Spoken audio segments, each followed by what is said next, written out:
Mfano Mary Michael ana mabwana au wanaume 15. Mabwana. Mabwana 15. Si unaelewa? Ndio hii sasa.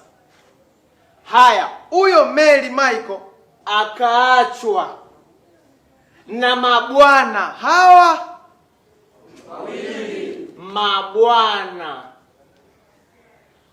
wawili. Je, katika mabwana wake 15, Mary anabaki na mabwana wangapi?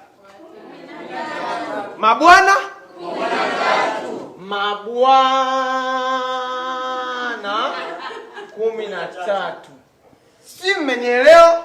Ndio. Nikitumia mfano halisi mnaelewa. Si mmenielewa? Ndio.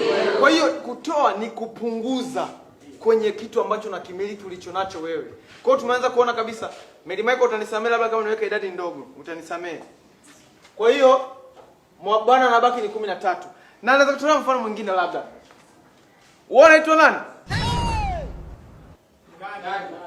Ngadu. Anaitwa?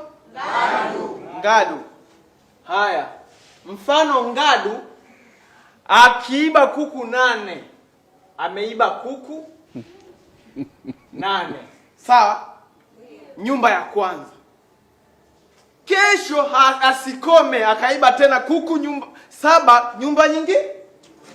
Manake utawaongeza wale kuku 7 aliowaiba tena. Kuku 7. Jumla atakuwa ameiba kuku wangapi kwa wiki? 15.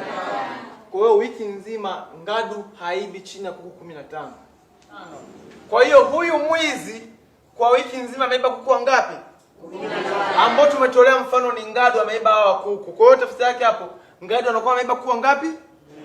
Ambao mwizi anakuwa ameiba jumla ya kuku 15. Ambao ndo Ngadu hapa. Baada ya kumwandika Ngadu, maki Ngadu anasimama kwa niaba ya mwizi. Kwa hiyo hapo mwizi ni nani? Ngadu. Ngadu ni nani? Mwizi. Anaiba kuku si chini ya 15 kwa wiki. Huko wana amani wakimwona nani? Ngadu. Hayo mmesema nyie, si ndio?